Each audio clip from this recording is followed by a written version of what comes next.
Okay, folks, welcome back, everyone. I'm Guy Dunn, and this is Network to Net Worth, the podcast where we explore the power of human connections and how one relationship, one conversation, one introduction can change everything. Today, I'm excited to welcome a man who has spent nearly 2 decades helping people unlock their potential through better communication and stronger relationships. He's a keynote speaker, published author, and certified disc facilitator who has delivered over 2,100 presentations across 45 states in the US, 5 provinces in Canada, and Puerto Rico. He's all over the place. He grew up in Avondale, Pennsylvania, a small town in the eastern part of the state, went to the University of Delaware, and started his first business at just 21 years old. From there, he built a nationwide sales organization and eventually transformed his passion for growth and development into a life mission of teaching others how to maximize their potential. Please welcome to Network to Net Worth the founder of Potential Unlimited, Jerry Franklin Poe. Oh man, thank you, guys. It's a pleasure to be here. Jerry, welcome to the show, man. Listen, I'm thrilled to have you here, Jerry. But before we dive into networking stories, and I know you got some incredible ones, let's take our listeners back to Avondale, Pennsylvania, small Okay, town. What was life like growing up there, and how did that environment shape who you are today? great question. So I was born in the '70s, and even though I was born in the '70s, I grew up in a segregated neighborhood. Okay. So even in Pennsylvania, I know Pennsylvania people don't think of that, but yeah, the way Avondale was set up, there was really like two sides of this, and it's not even like I wouldn't even call it a town. It's we call it a borough, which is like smaller than a town in Pennsylvania. So this small borough really had two sides, and the sides were split by a bridge. There was like a little creek, and on one side of the bridge was where all the black folks lived, and the other side of the bridge was where all the white folks lived. Okay. So, um, my environment growing up was one that was nurturing because you knew everybody in the neighborhood, you knew everybody on the block, you knew if you walked down too far, Mrs. Jackson was going to like call home and let somebody know, everybody knew everybody, everybody was connected. So in terms of a network, that neighborhood was a network.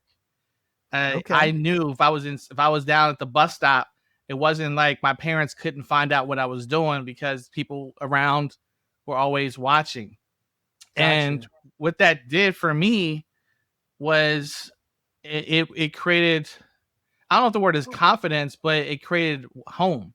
Like the whole neighborhood felt like home. It wasn't just like my home felt like home, like the street, the blocks, it all felt like home because everybody was connected. People, it was multi-generational neighborhood. Like people had lived there. So like my mom grew up in the same neighborhood that I grew up in. So Okay. there were people that were living in a neighborhood that were my grandparents' age, Who knew and my your mom went to family? school with their kids, and now I'm still going to school in the same neighborhood. Wow, wow. Yeah, I had a similar not actually I lived in a when I grew up until like the 5th grade, I grew up in a small town in Avenel, New Jersey.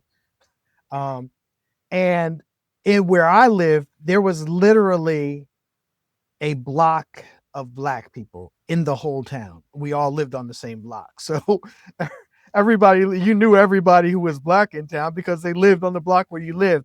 And but it was a very small it was a small town, but it was similar where, you knew everybody who lived around you because what else are you gonna do, right? But yeah, Yeah. so that's interesting because So, and go that's ahead. what's funny because now that I have children, and my oldest is going to be 20, and my youngest will be 17. They're like, well, how do you know all these people? It was like everybody went to the same grocery store. It wasn't like spread out. It wasn't like it is now where you had multiple options. Like you saw everybody all the time through either church, grocery store, school, because you were all together all the time. So it's like, so when you go out, it's like you run into somebody. It's like, yeah, because that was the everybody. It's all everybody had the same people. Yep. Yeah. Okay, so then you head off to the University of Delaware, studying leadership and consumer economics, right? Yeah, yeah. And that's a fascinating combination. But here's what caught my attention in your bio. You got started in business for yourself at age 21. Most college students are worried about exams and what they're doing on Friday night. You're launching a business. Take us back to that moment and what sparked that entrepreneurial fire. Great question. What there's this phrase that some things are caught and some things are taught. Like, like I didn't realize what I had caught being in the environment that I grew up in. So my grandfather, this is my dad's father, he didn't go to high school. He barely had a seventh grade education. Mm-hmm. But he had a bar in Wilmington, Delaware. He had a mobile home park. My dad was a general contractor. So I saw these business people, but I didn't really think of it as big business. And I really, it was small business, but I just thought they were just, they're working. I Mm-hmm. didn't realize that they were working as entrepreneurs. It didn't click because in my mind, you watch movies like Wall Street and Michael J. Fox, The Secret of My Success, and they're wearing the suits and they're going to briefcases. So you have this image of what you think business looks like. So I didn't really understand the seeds that were already planted into me about being your own boss Okay. at a young age. It wasn't until I was in college and there's a quote, or not even a quote, it's like Newton's law of physics, like object in motion will continue in motion to interrupted by an outside force.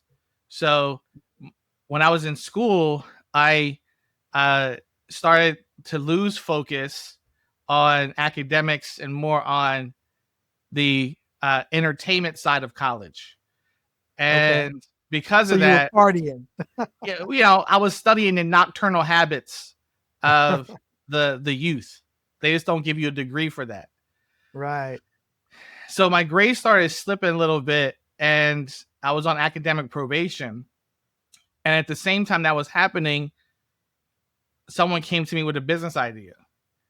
So I was open to possibility at that moment because I was like, man, I don't know if the school thing is going to work out because I'm slipping up. And I wasn't slipping up because of, that I wasn't smart enough. It was really lack of discipline at that time.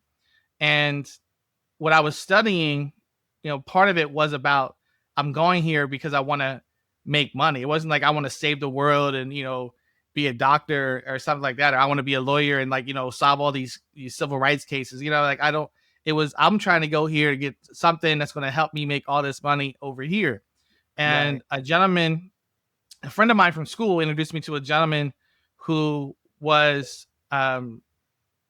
making more in a month that than I was expecting to make in a year. Like I was thinking about like if I make, and this is back in the 90s, so the numbers might seem skewed to today's numbers. Like, but back in like 96, 98, you're thinking if I can make $50,000, $60,000, I can get me a Benz. I'm gonna be all right as a single guy. I'll be cool.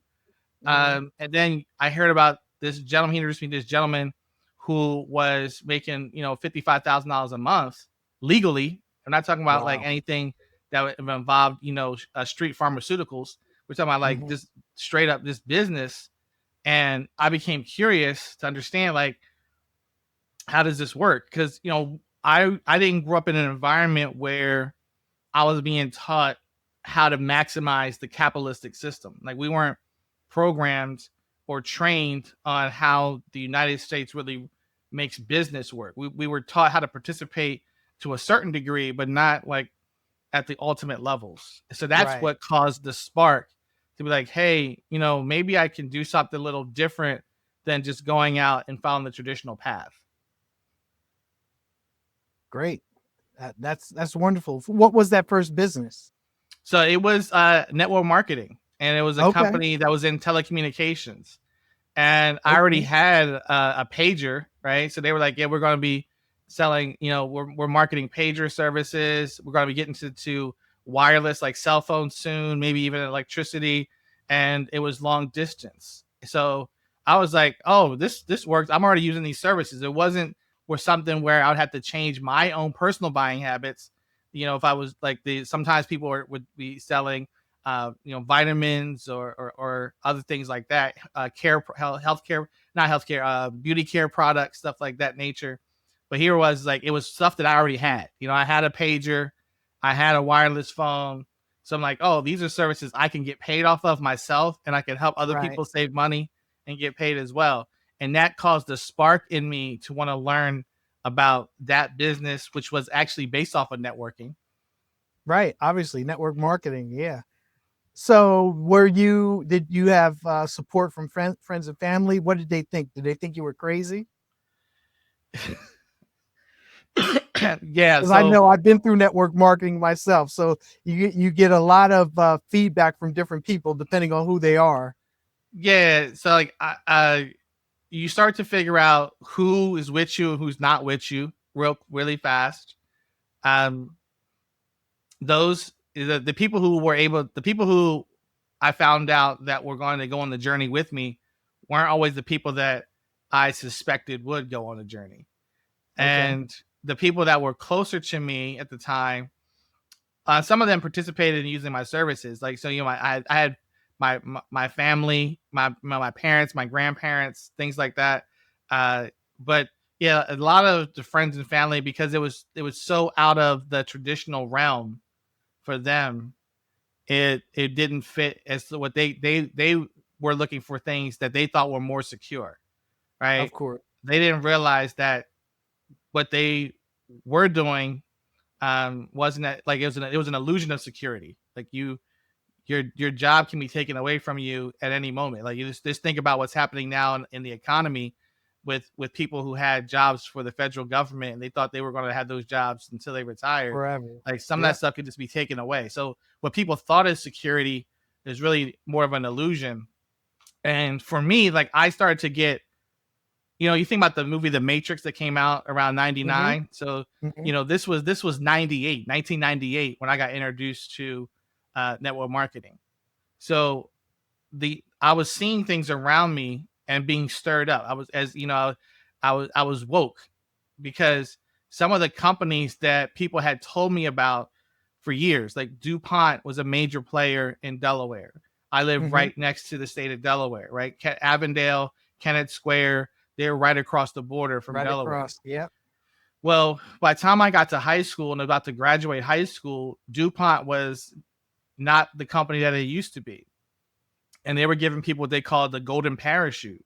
So I just Hmm. started to like listen to what was happening, because what people had been telling me wasn't matching up to the reality that was shaping up in the country at the time. So like, you want me to do this, but I'm already noticing that isn't working for people anymore, that these institutions that were supposed to be reliable are showing cracks. So I Right. need They to can be put you out prepared real for quick. something in the future, because the future may not be like a lot of what we teach people when we're talking to like our children. We're basing it off of a reality that's in the past and not a reality that's going to be in the future. Right. No, you're exactly right.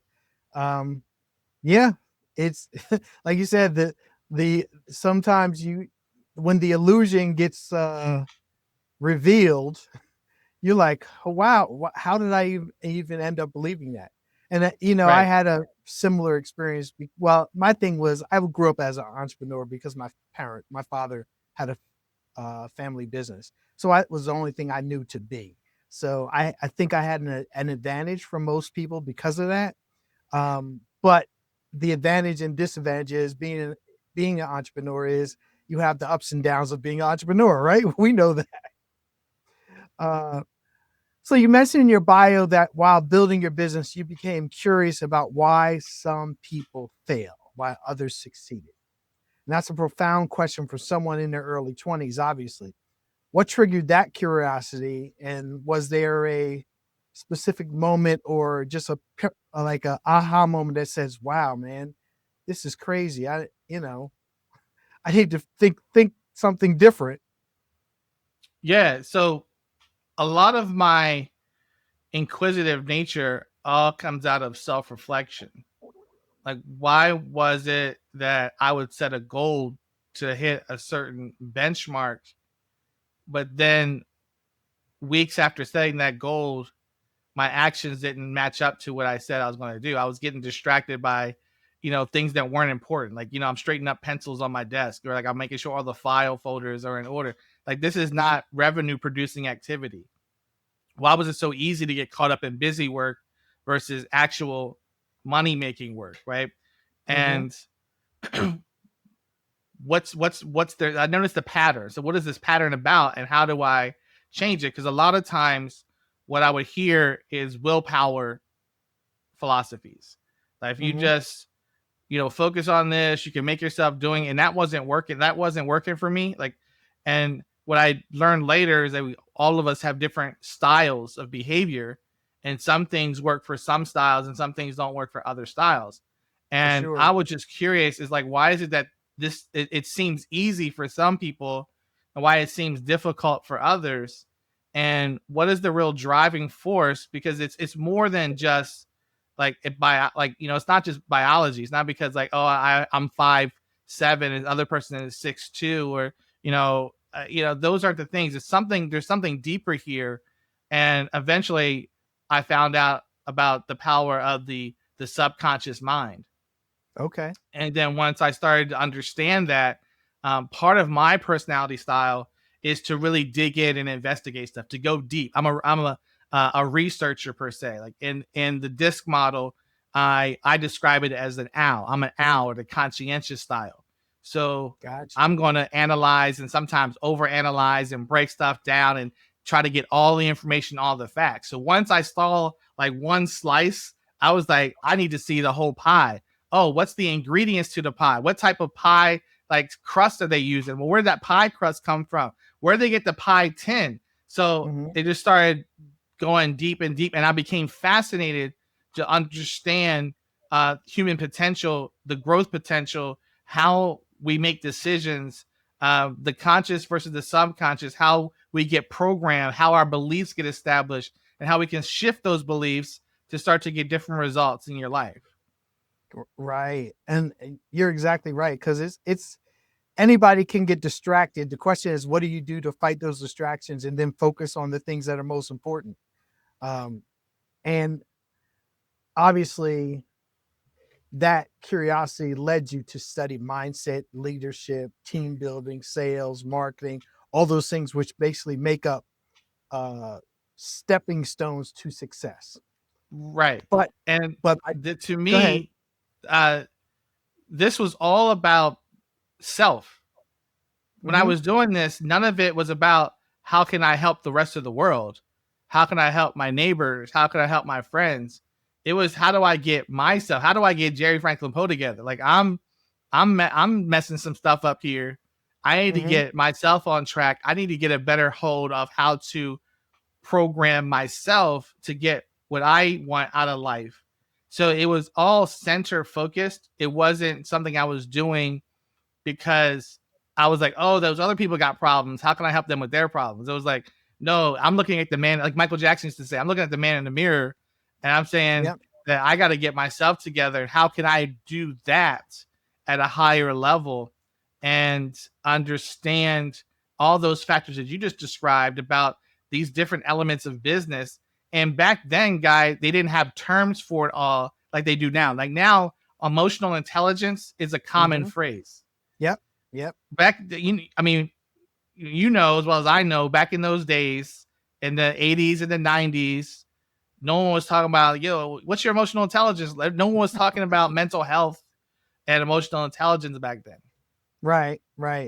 I agree. And I understand. I mean, you were in network marketing. So even though you had a, for lack of better terms, you had a network of people who supported you per se, it's really a lot more focused on you and your ability to pull whatever it is outside of you to make it happen, because those people, they can tell you all the great things, and you get to those conventions and those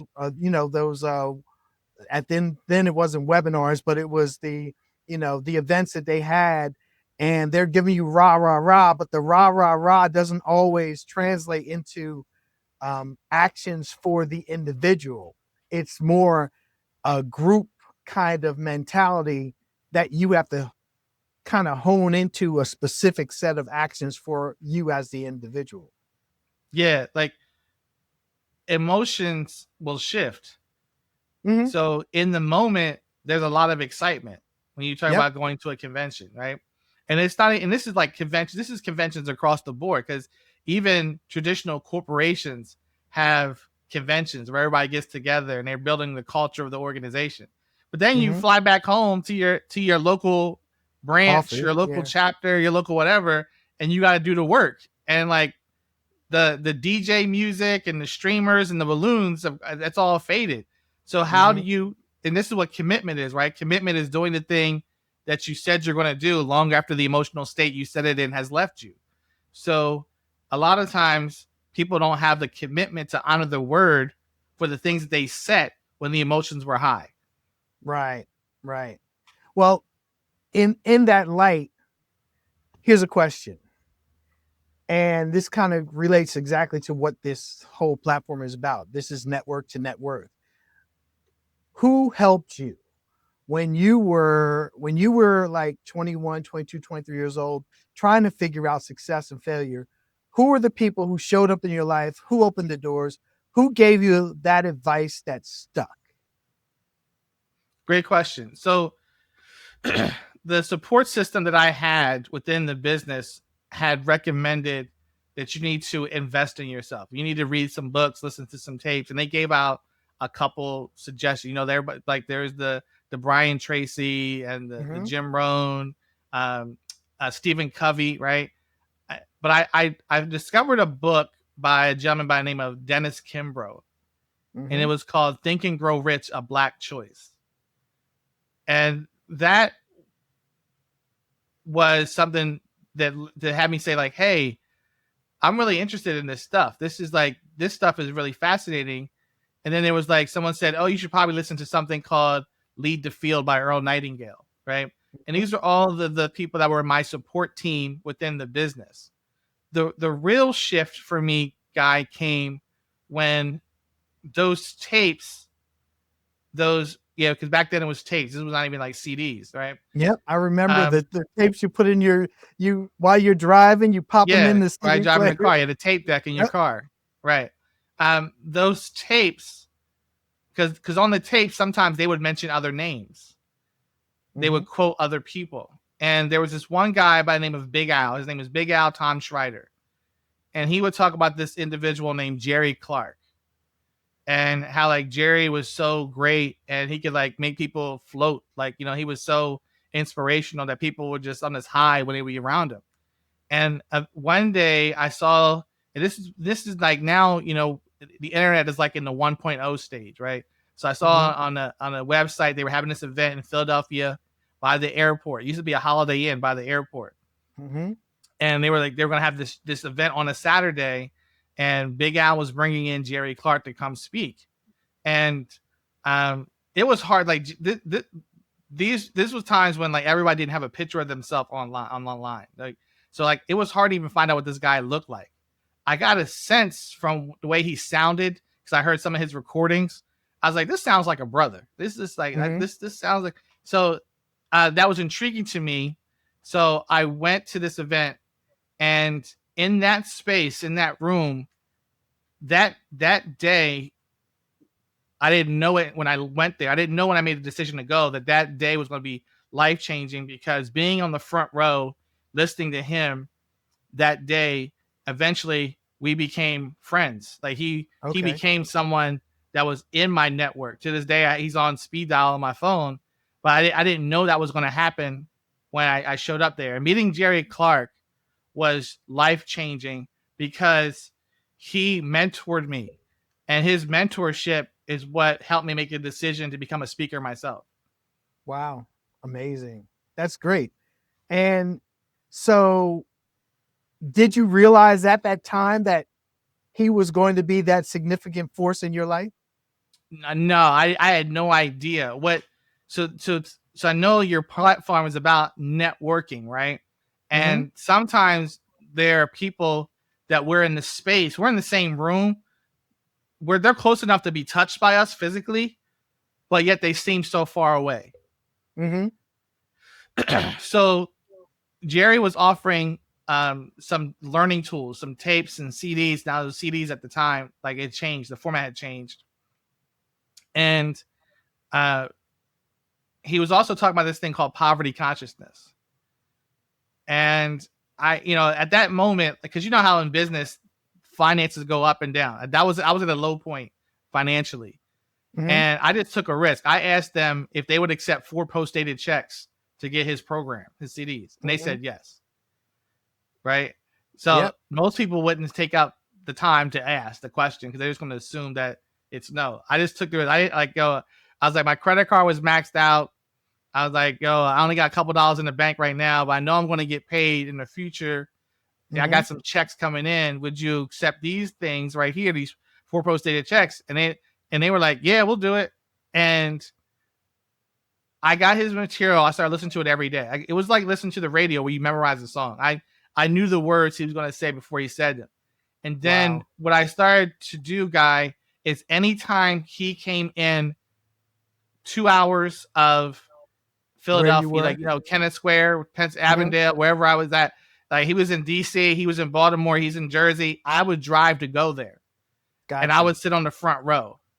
And he started to notice that I was always there on the front row. And then he asked me like, hey, hang back. And that's when it was like, oh man, I get to like talk to this guy like one-on-one, like, oh, here's my number. So that's when, but I didn't know that was going to come out of those things. Like I don't even know if I was conscious about seeking the connection. I just knew that I was learning so much from him about how to shift my actions, and it was working.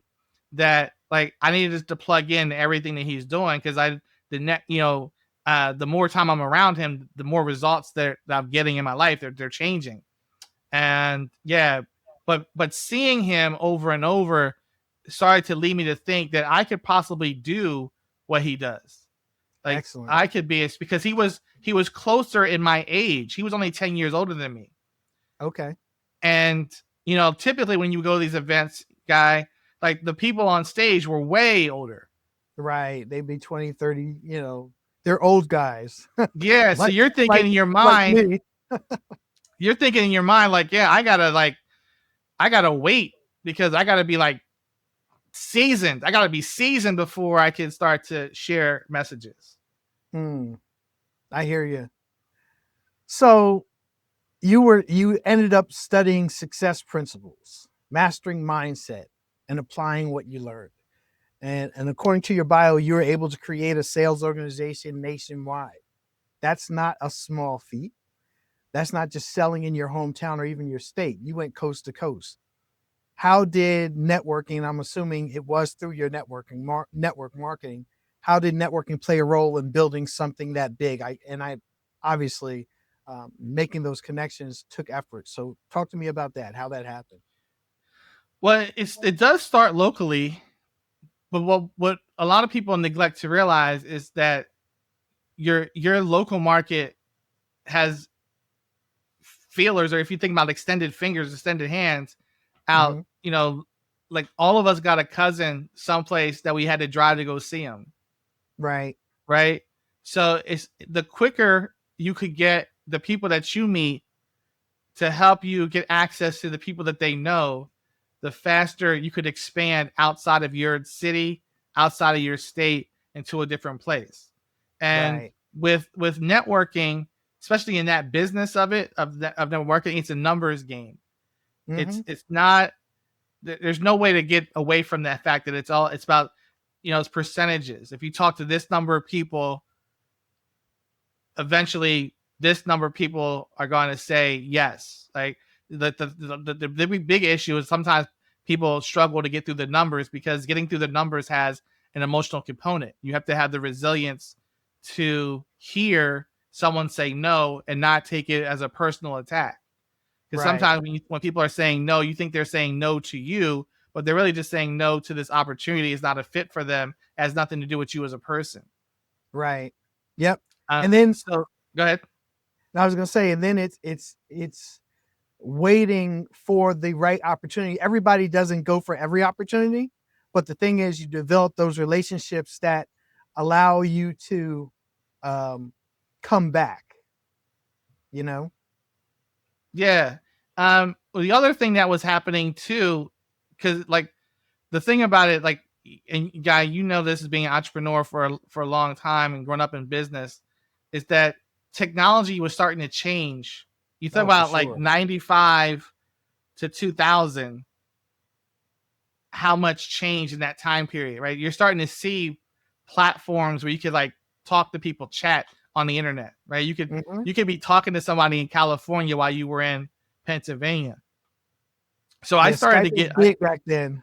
yeah, I was spending time in chat rooms as well, and like taking it from online to offline. Like, hey, let's talk offline. So you might meet someone and develop a relationship, and then in the course of chatting with them, like, are you open to an opportunity? And if you're not, like, oh, do you know people in your area that might be? So I was able to send folks in like Virginia, Detroit, or I should say like Richmond, Detroit, you know, out to see the opportunity because I met someone in a chat room and struck up a conversation based off of just chat room stuff, right? So this is before Facebook. You had like, you know, AOL Instant Messenger, and you know, Hmm. Yahoo had Instant Messenger. So you were just connecting with people, and that was another way, right? That took it to like a whole another level because you had a lot of younger people who were in these chat rooms who were seeking things that were non-traditional as well. Got you. So you didn't have to do a lot of cold calling. You were doing a lot of the chat rooms, the referrals, and obviously you were doing conferences wherever they were because you're. I mean, that was part of the whole strategy. Um, Yeah, like I mean, I was aware of, you know, buying leads mm-hmm, and calling people, like, you know, dialing dialing you know, the that was cool. I preferred more warm to lukewarm. If I could get a lukewarm, I knew my odds would be a little bit higher than just got you. straight like dialing. And then every person that, you know, you met and they were like warm to lukewarm, they at least know 100 people Mm-hmm, somewhere, and those people know 100 people. They don't always know that right. they know that, so that's where asking them questions about like, who do you know that does this, you know. So it the lukewarm and warm market, or tapping into other people's warm markets, was a much easier for me to do than like just calling someone up cold. Now the reality is that some of these people who are like, when you meet somebody in a chat room, they are cold until you warm them up. Right. So when you just call out someone out the blue, you know, that it's fine, it works. I'm not knocking any of that at all. But you know, I was using some of the things that felt more natural for me Mm-hmm. to tap into somebody else's marketplace.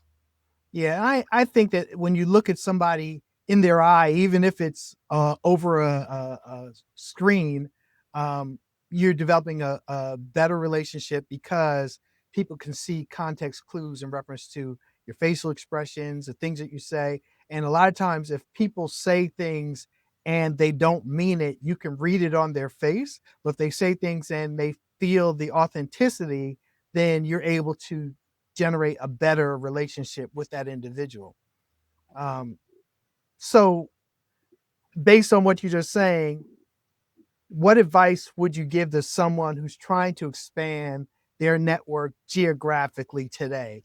Obviously, like you said, it's the one person knows a lot of people, but what's a good strategy for that? Basically, since you do a lot of work all over the country. That's a great question. What There is a speech that Adam Clayton Powell gave in the 60s called "What's in Your Hand." Hmm. A lot of people overlook what they already have because they're so focused on what they don't have. If you would look at the people that are around you that you have connection to today, each one of those person knows somebody out of state. They know Hmm. someone in a different country. They know someone that's not in your local market. And the key for you is asking the question. A lot of people are just afraid to ask the question, not realizing that the answer is already no. If you ask, you're getting a 50% chance at a yes. Like, the odds are in your favor if you ask. And just Right. finding out, like, who do they know that might be a match for whatever it is that you need leverage on, whatever it is that you're trying to position. Like, do they know someone that might be able to help you, or that has a need that you can solve? It it it's really a matter of that the separation between those who make it and those who are not. It's just a simple action, and so Mm-hmm. many people get stuck. Like, a lot of times with speakers, they be like, "I'm such a good speaker, and like I'm not getting booked." Well, nobody knows you exist because you're at home and you're not focused on the things that matter. You don't see yourself as a marketer that speaks. You see yourself as just a speaker. Right. So anyone who is in business or wanting to reach out their network, they got to understand that networking is in their DNA. Right. Has to be, or they can't succeed. It's already born in you because you've been networking since the first day that you went to like preschool, and you just talked Mm-hmm. to somebody you didn't know. You expanded your network. That is So we true. kind of make it seem like it's so complicated, but no, when you went with your parents to any type of function, you had to meet somebody that you didn't know before. Like there's so many things that we did that were networking. We just didn't put a label on them. When we were going out and had to sell, like, remember we had to sell the candy bars, Oh yeah.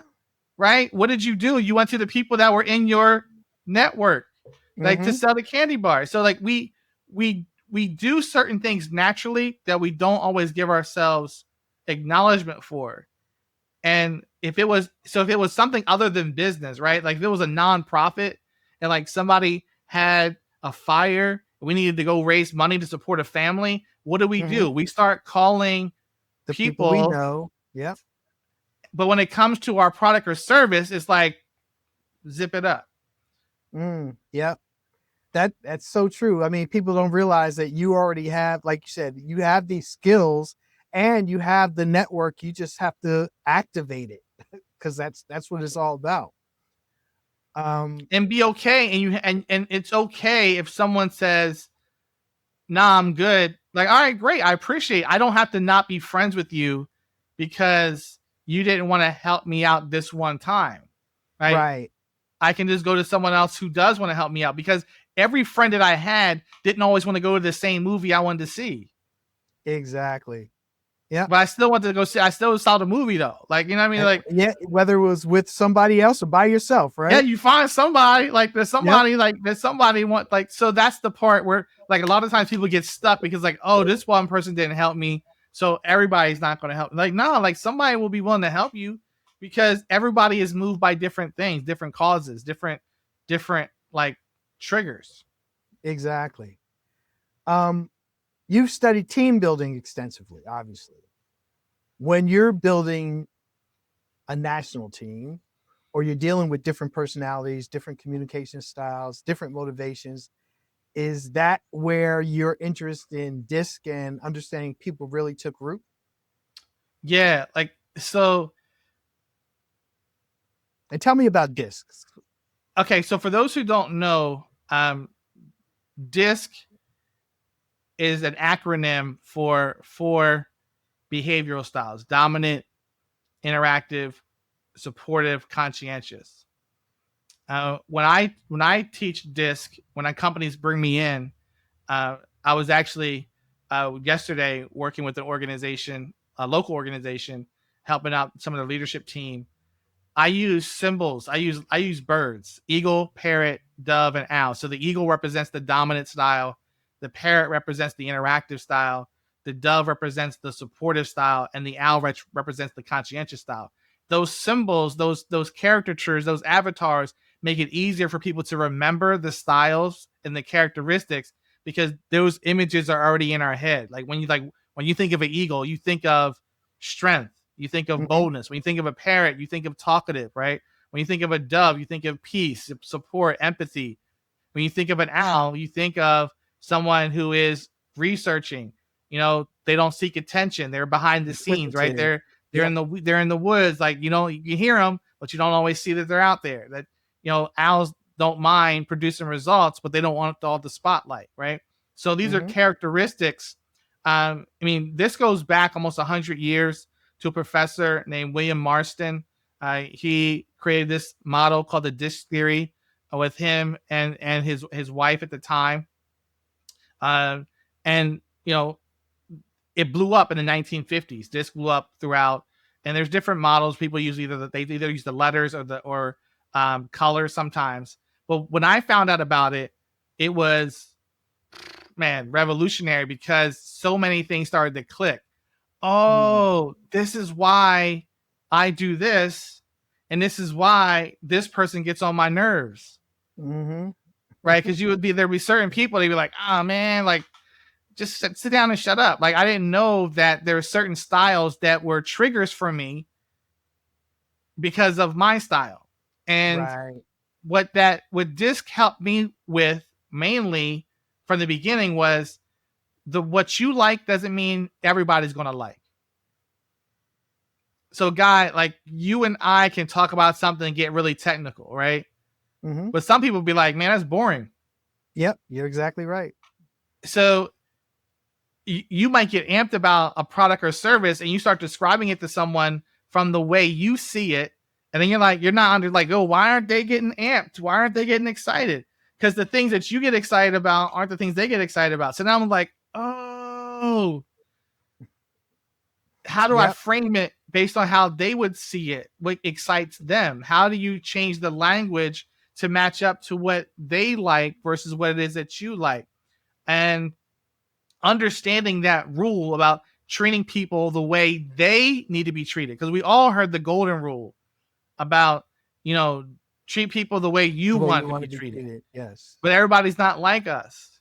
Mm-hmm. So we had to flip it. And it was Tony Alessandra who had this program called Relationship Strategies. Mm-hmm. And he came up with this thing called the Platinum Rule, which was to treat others the way they need to be treated. Gotcha. So I'm adjusting my style to match yours. So when you're talking about back into networking, right, with network marketing, it's like, yeah, if I'm promoting an event, I want to frame it in the way that you would be interested in it. If I'm talking about a product or service, I know you're buying for your reasons, not for my reasons. Right. And I'm talking about an opportunity to be a partner within a business. What would it be for you? For me, it's more, result, money. For somebody else, it can be like, yo, here's how many people you're going to be able to help through this product or service. Like, so everyone has a different thing that gets them motivated. Yeah. So Different that's motivations. that's what DISC did for me, was help me start to understand, one, myself, why am I driven the way I'm driven? Two, what am I triggered by? And in order for me to build relationships with people that aren't like me, how do I mitigate or manage those triggers? Because just because someone else does it differently doesn't mean they're wrong. Right. So I got to be more understanding of them. And I then, mean, go ahead. No, go ahead. And then when you talk about building a team, knowing my deficiencies. So there's certain things that are natural for me that I'm really good at. And there's things that I have blind spots on. I need people to cover the blind spots. Of course. So when you're bringing in other styles, a lot of people try to get people on their team that are like, think like them. Mm-hmm. And now you got a whole bunch of people thinking the same way. Now you need people to think differently than you to help make things better overall.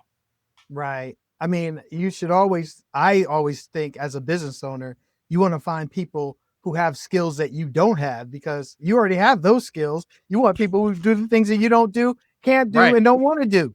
Right. And learn how to appreciate that. That's the thing. As far as sometimes people don't appreciate the fact that people have the other skills. Like, yeah, now, because if you're in an elementary level of DISC knowledge, self-awareness, because some people walking around don't even know what their style is. Mm-hmm. So they don't understand that the reason why they're picking people that are like them is because they all have similar styles. And now they all see the problem the same way. But I need people who see the problem differently. Right. So we know we're not missing anything. Yeah, I don't need another me. I need some more yous. Right. Exactly. So that's what it helped with. It helped understanding how to communicate with people, how to be more understanding with people, and how to build relationships where people feel seen and feel heard and feel appreciated. Right. So once you understand someone's communication style, you can network more effectively because you're speaking their language, not just your own. Exactly. Right.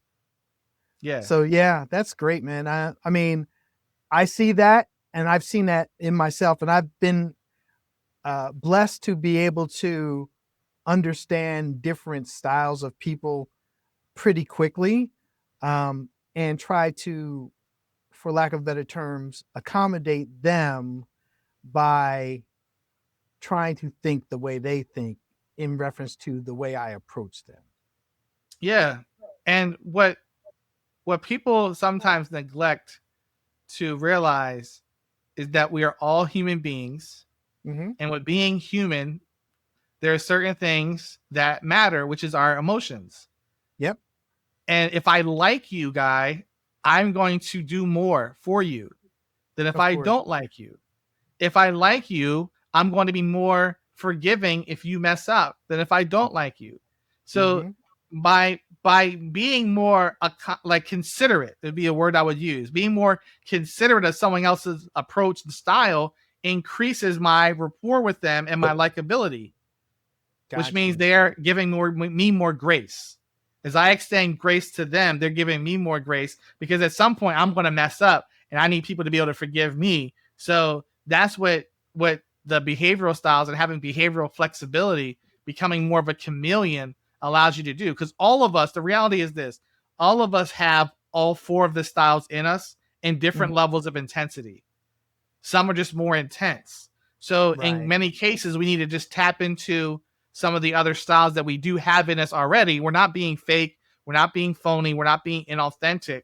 We're just tapping into some of the stuff that's already there. We just don't use it all the time.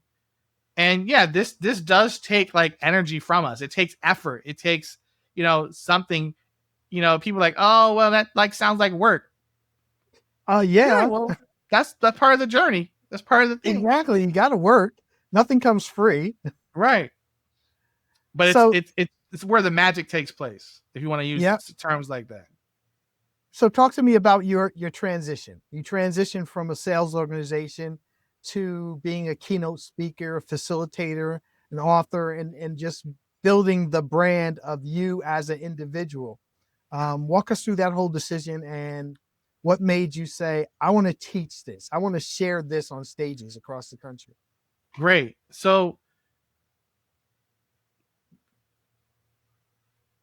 around, I guess, like 2003, 2004 time period, I started to realize I was given advice for Mm-hmm. free, because I had learned all this stuff, and someone would talk to me about something, and I'd be like, yeah, because everything is, there's an art and a science to it, right? So there were some things I naturally knew how to do, but I couldn't explain it to you how I knew it instinctually.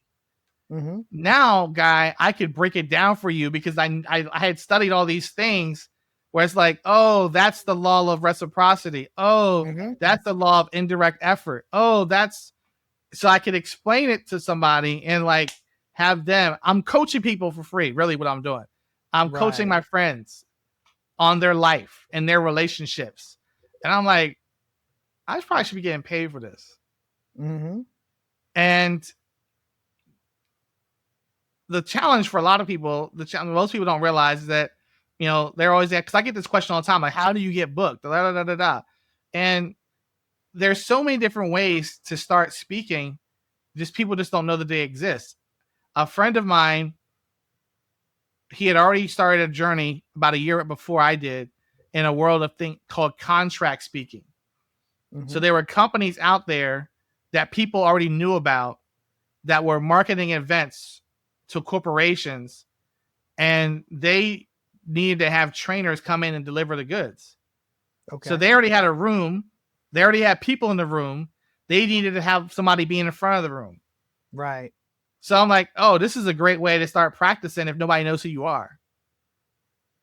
And I did that. I went and I auditioned and I went through the whole process of getting a contract. And in December of 2004, I landed a contract with one of the top three contract speaking companies, a company called Fred Pryor Seminars. Mm-hmm. And immediately, right, because I got the contract, now I'm on the road training, which it gave me an ability to build my business while I'm practicing on someone else's room. Right. So a Build your lot of people are brand. like, well, no one knows me. I got to build this. I got to build that.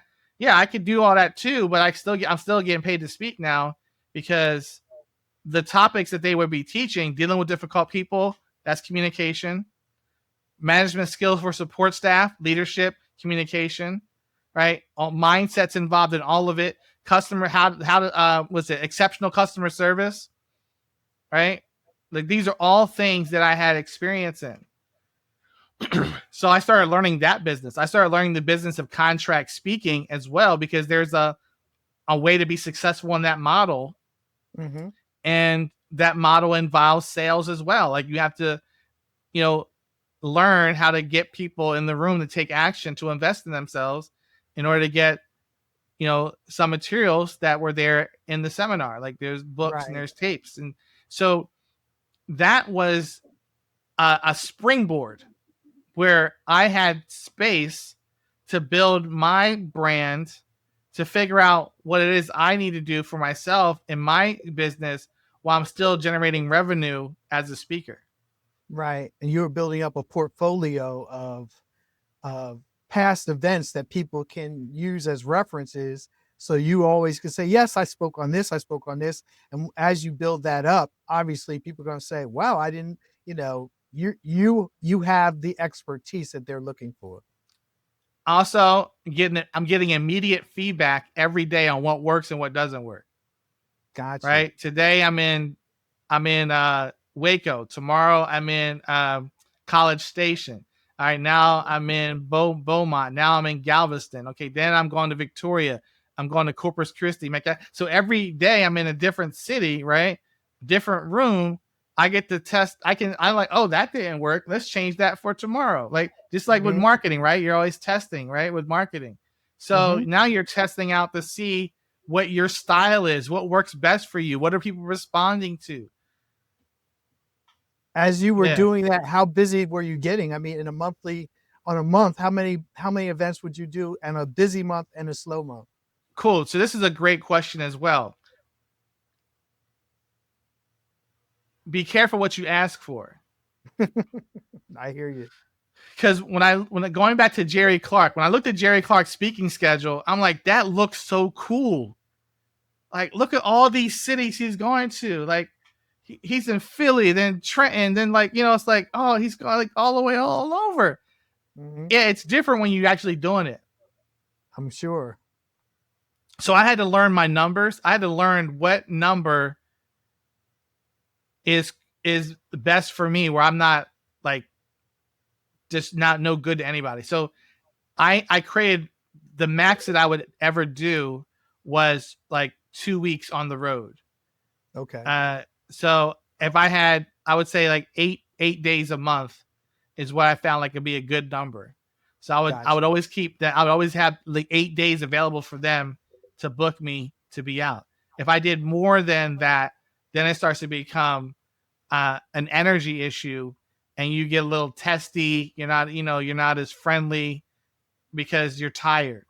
So Right. You're fresh. that's what I said. I said, okay, 8 is my max. Because at first you're like, yo, give me as many dates as you can. Like, I'll take Mm-hmm. them all. And then you realize like, oh man, this is really draining out here. Yeah, it's exhausting. I could imagine. Yeah. So I had to figure out quickly. And this is why when I talk about with people and, and networking is its own like strategy, you have to figure out for that strategy what works best for you. So in contract speaking, I had to figure out in this model, how do I operate best? Just like it's like in sports, if people who ever watch basketball or football or baseball, each team has their own way to win. They Mm-hmm. have their own thing. So you have to figure out what is your winning formula.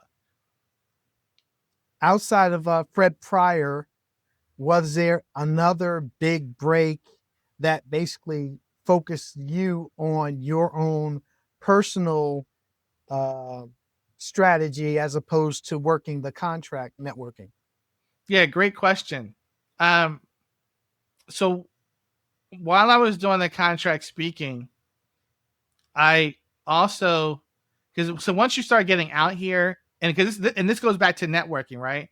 Mm-hmm. By becoming a contract speaker, I immediately got put into an environment with over 250 other speakers. Mm-hmm. Because Fred Pryor had a whole catalog of people that they would use for training. So now, like, if I go to one of their conventions, right, to my conventions, and where the trainers get together to meet each other, now you got a whole bunch of people that you can talk to and ask them what they're doing Mm-hmm. and what's working for you. How are you getting business outside of contract speaking? And a guy I met, his name was Travis. He was talking about the college market. And I had never thought about the college market before. Like, I really didn't even, being in college, I never thought about the events that they had on campus and who booked them Mm-hmm. and how much people were getting paid to come speak at the school. I never thought about it. It was just like, oh, they got somebody coming to talk to us. Oh, they got a comedian coming to do a show. I never really thought about like how that stuff happens. Mm-hmm. So Travis talking to me about becoming a college speaker and what the school circuit was like another shift. Like, oh, because what I was starting to sense from doing my corporate trainings Mm-hmm. and when I would go into companies myself or I go into a company for Fred Pryor is that a lot of information that I'm sharing with people, they would have benefited from this information if they had got it at a younger age. Right. Like I I would agree. ask people, yeah, I would ask people if they knew about like a certain book. And these are people that were like 35, 40 years old. And they're like, no, I never heard of that book. And I'm like, man, that's because I had read the book when I was in my 20s, right? Because I Right. got exposed to someone who told me. But I'm like, well, this book could probably help you if you were in middle school, like knowing to be proactive, knowing to think win-win, knowing to um, begin with the end in mind. That could help you when you're young as well. So I Mm-hmm. thought to myself, you know what, this college market might be something that's interesting. And Right. I started to make a little bit of a shift.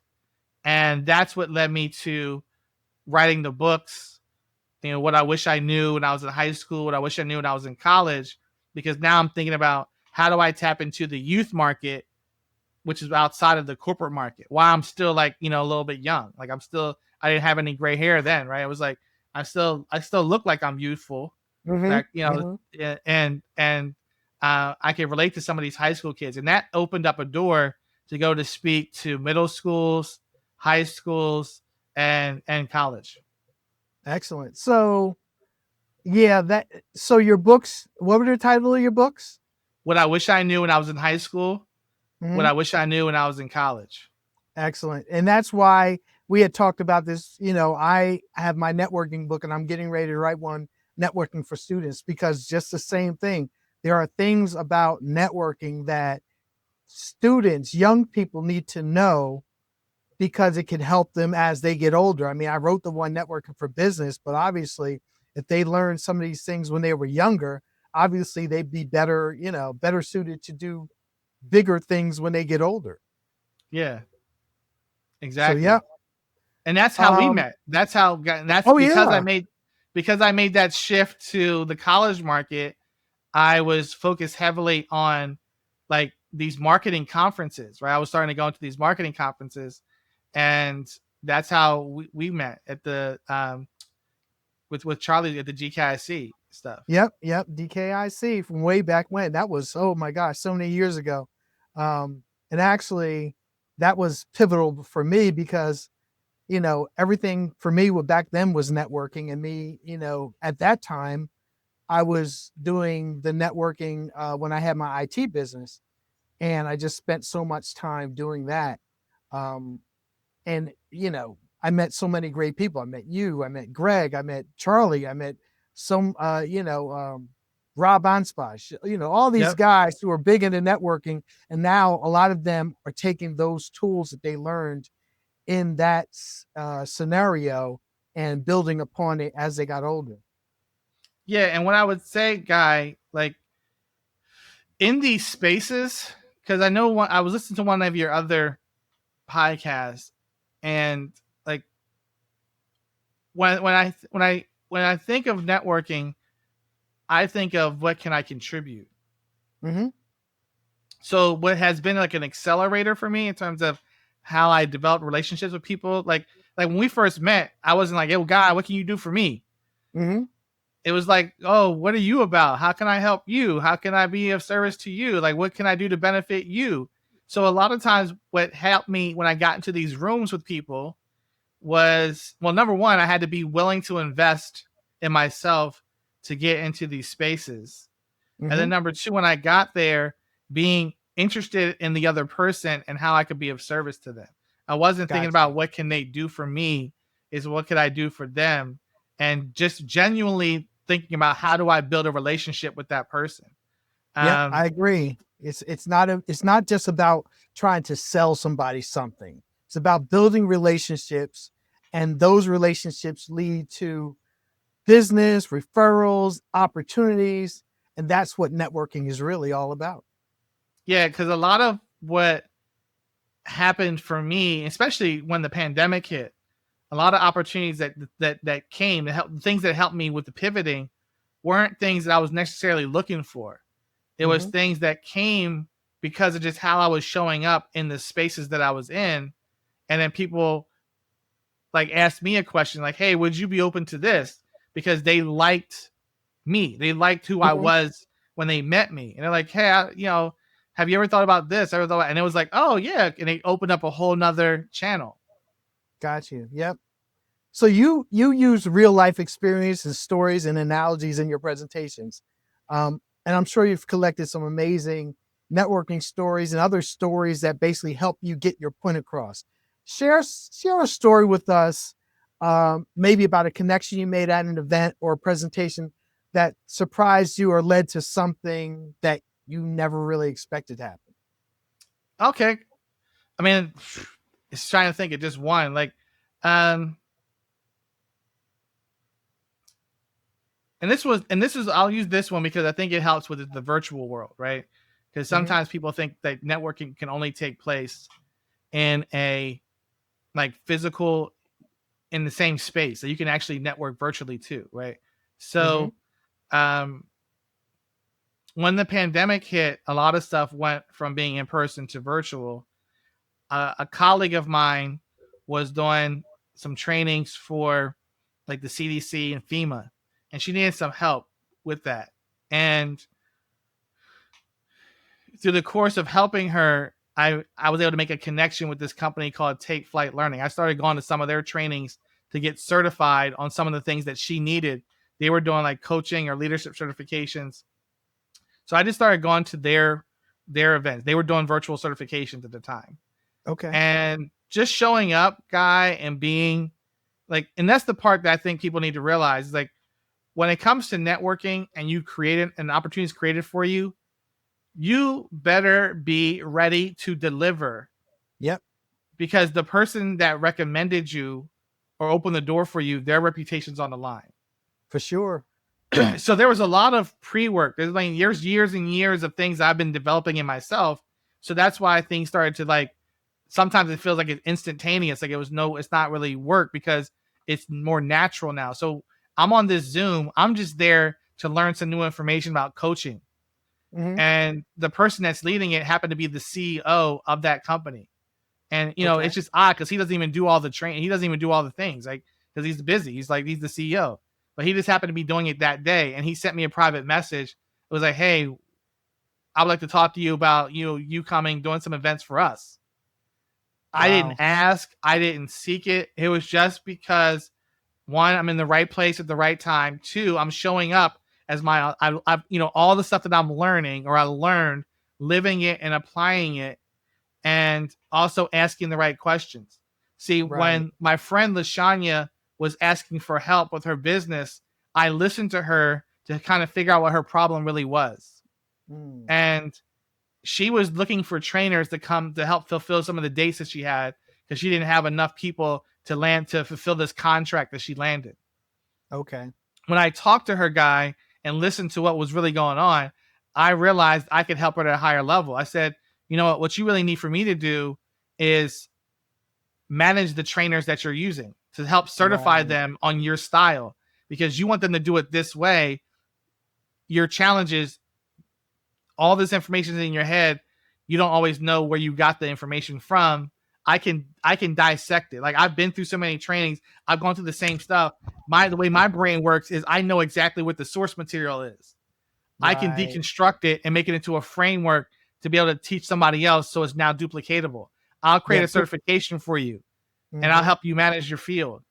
And Put a because of framework that, around what she's trying to do. yeah, because of that, and helping her build the framework, I had to go and make sure I learned all the stuff that she was using, which led to Take Flight Learning, which led to me meeting the CEO, which led to him asking me, which led to like some serious monies that came out of that after the pandemic, which was a great, bounce back as we were coming out. It was an accelerator to get back to a better position. And I say that to say, like, you never know who you're going to connect with. So be prepared that everyone's always was watching you. Like I did not come into the Zoom meeting looking for an opportunity. I was just there to get the information. But how you're showing up in the meetings, people are watching you.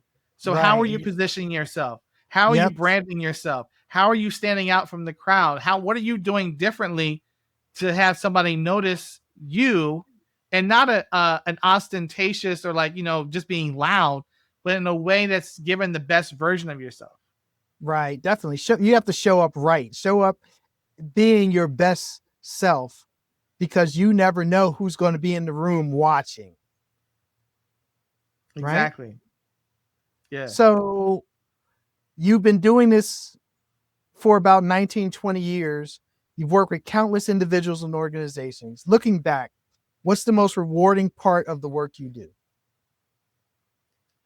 The word I would use to describe it is called transformation. Okay. In order for me to do what I do, it takes a lot of energy out of me. The fact that I'm an owl means I am more reserved. I don't want to be necessarily jumping and grabbing the mic. I'm not going to get up on stage like, give me the mic, sucker. That's not my nature. I don't mind being in the back row, being quiet and, isolated. That's okay with me. That's actually, and fuels up my energy. Right. So the sacrifice that I make energetically is based off of how can I transform someone's life.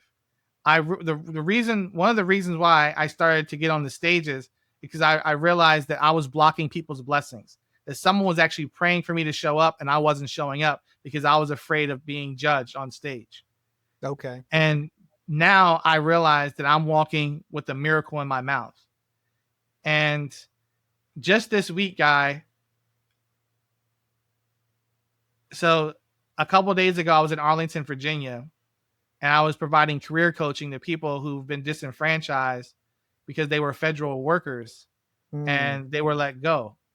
Some of the stories that I heard from people, and it's just crazy, because you got these folks that are highly educated, right? Highly educated, highly skilled, know their work, know their job.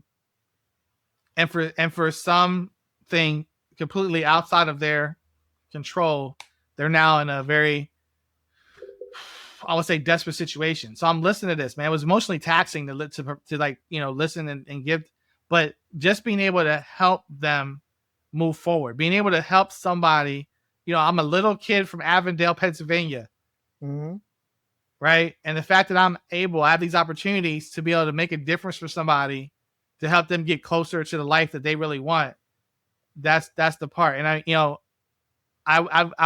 like, it was, I don't think it was 2024, I think I was in Alaska with U.S. Fish and Wildlife, and just being able to like, go to places and help people and give them the tips and the strategies that I learned that they just may not be aware of, so they can start making a difference. I was in Virginia, Herndon, Virginia, doing a conference for BOEM, which is the Bureau of Ocean Energy Management. And a woman came up to me and told me that I saved her marriage. Wow.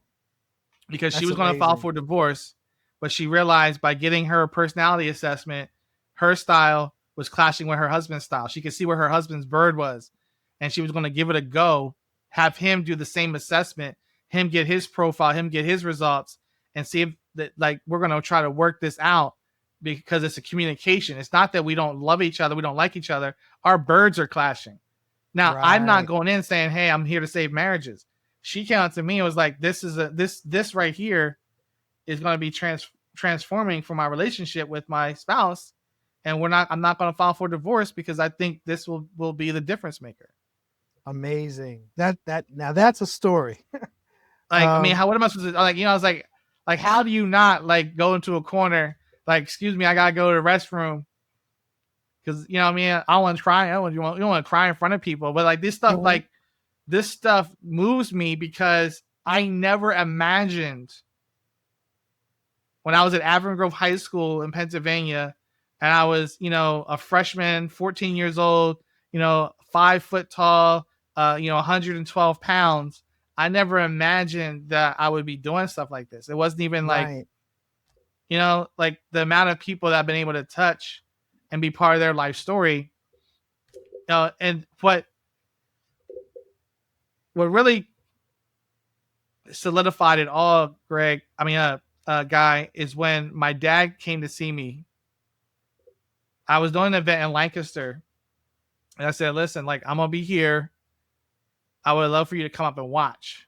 Mm-hmm. He didn't stay the whole day. He stayed for like a couple hours and he left. And later on, he told me that what he saw in front of the room was something that he had never envisioned for my life, that I had gone beyond anything he had ever dreamed for me. That's amazing. That's a blessing, and bro. That was like, because I heard you talk about your dad, right? I heard you talk about your dad. Yeah. How I liked your dad. Like, my dad was my role model. My dad was my hero. So to have him say, like, you went beyond. He was like, I've never seen anybody work a crowd like that. He's been in so many trainings himself. He was like, what you were doing in the room is amazing. Like, to say that I could never have envisioned what you became. Like, I never would have thought this was possible for you. Wow. So I don't want to, like, I apologize if I'm getting too. No. Listen, emotion that's real, brother. And that's what I want from this whole thing, is about being real and getting real stories and understanding what motivates, what makes people feel what they feel, because that's what life's all about. Yeah. So, like, you always want to make your parents proud of you, right? So that moment was like, man, that was it. That, like, the work that I did, because you said, right? You said a while ago, did everybody support you? Mm-hmm. And, initially when I said I was going to do this speaking thing, like, or even a network marketing thing, some people thought I was, taking too much of a risk, or it wasn't going to work, or like, can you just do go this? get a regular job? Yeah. So yeah, that was, that moment was like that was a special day for me, to hear him say that, what he envisioned was not what I had gone beyond anything that he thought was possible. Yeah, that's amazing, bro. That's a great story. That's what makes it all worthwhile, right? Because you have the person you idolize come back and says, you blew me away. So I'm going to start to wind this down, because obviously we're going over time, and it's okay for me. If you had to boil it down, what are the top 3 principles or strategies that you have made networking work for you? Good. So one is, do your homework. Okay. Before you go to an event or deal with some people, find out as much as you can about the organization, about the folks that are there. Like, be prepared. Like, be prepared for what you're about to walk into. That's one. Number 2, communication is the key to connection. And if you can learn how to read a room, and that's what DISC does help you do, with, like, if you can learn how to read a room, it's easier to navigate. So I would say, work on your social awareness. And in order to have social awareness, it does help to have self-awareness. But the last thing I would say is ABS. Always be serving. So when you're in these spaces, like, think about, what can I do to help the person? Because I noticed on one of your calls, you said, you said, it's not about who you know, it's about who you know that knows you and what they know about you and things of that nature. Mm-hmm. So people are always looking to take. But if you can be the one that gives, if you can be a help and not a headache, it's going to get you a lot further when it comes to networking. Oh, for sure. And, it goes back to one of the things that you said, which I believe in. So, I talk about it all the time, the law of reciprocity. Okay.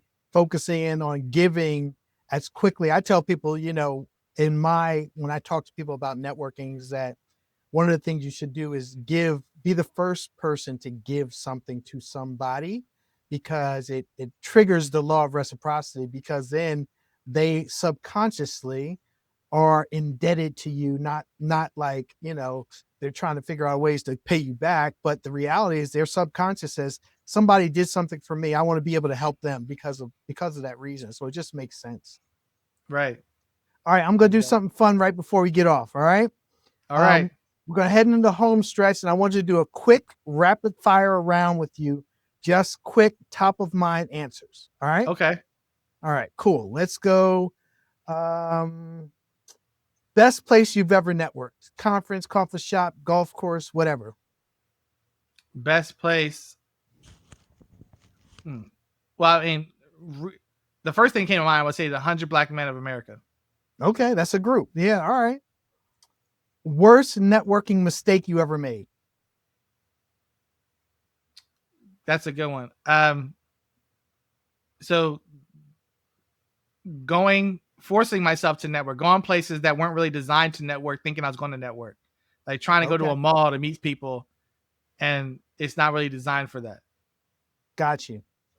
One book every entrepreneur or professional should read about networking or relationships? That's a good one. The first thing that came to my mind was George Fraser, and that, I think it's called "Success Runs in Our Race." So that's one that popped in my head immediately. Okay.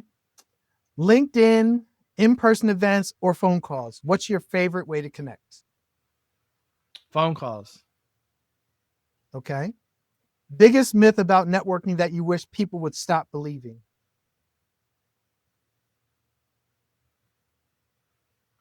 That's an interesting one. The biggest myth about networking, wish people stop believing, that networking's about you. Yep, that's good. If you could have dinner with anyone, living or dead, to pick their brain about networking, success, or just anything that they could teach you, who would it be? Miles Monroe. Okay. One piece of advice for anyone who is introverted or uncomfortable with networking? Great, that's a good one, because when I first started networking, I would let my quiet nature get in the way. So the best piece of advice is, you're perfect in your imperfection. Everybody makes mistakes. Everybody's human. So it's okay not to not get it right all the time. Right. Just be you. And what's one thing you always carry with you to a networking event? Business cards, mindset. What's one of the things that you always take with you, whether it's your personality trait or whatever? Yeah. The one thing I always have with me is some method to capture information. Whether it be a pen or paper, whether it just be as simple as having your phone on you to, type in like your notes on your phone. Always have something because somebody could say something, or but in the moment, you might need to write it down to remember something that you can go back to about the conversation you have with them. Cool. Well, this is some awesome answers. And Jerry, all right, final question. And this is a big one. If someone is listening to this episode right now, they're thinking, I want to grow my business, I want to advance my career, I want to build meaningful relationships. What's the one thing they should do today, right now? What's their first step? The one thing they should do today would be, what I call it is, do an inventory. What do you have already that you can use to propel yourself forward? What is already in your cabinet? What's already on your shelf? Take stock of it. Got you. I tell people what's in your toolbox, so you're able to pull it out. Well, perfect, Jerry. This has been an absolute pleasure. Thank you for sharing your story, your insights, your wisdom with the Network to Net Worth community. If people want to connect with you and learn more about Potential Unlimited or bring you in to speak to their organization, where can they find you? Awesome. You can go to jerrypoe.com, simply jerrypoe.com. I'm also on all of the social medias, Facebook, Instagram, LinkedIn, under Jerry Poe as well. So jerrypoe.com is the best place. They can find all my contact information there. Excellent. Fantastic. Folks, that's Jerry Franklin Poe, entrepreneur, speaker, facilitator, and a living example of how networking can transform your life and career. Jerry, thanks again for being here, man. Thank you, Guy, for the opportunity. No problem. Well, listen, folks, that's a wrap on this episode of Network and Net Worth. I am your host, Guy Dunn. Remember, networking is a lot like seeing someone interesting across the room. If you don't go up and introduce yourself, you already said no to the possibilities. Don't let fear or hesitation rob you of the connections that could change your life. Jerry's stories are proof that relationships matter. From a small town in Pennsylvania to stages across North America, every step of his journey was fueled by the people he met, the conversations he had, and the value he brought to others. So here's my challenge to you. Reach out to someone today, send that message, make that call, attend that event. You'll never know which connection will be the one that takes you from where you are to where you want to be. Be sure to subscribe to Network to Net Worth so you don't miss our next inspiring story. And if this episode resonated with you, share it with someone who needs to hear it. Till next time, keep networking, keep growing, keep building your net worth one relationship at a time. This is Guy Dunn. Thanks for listening.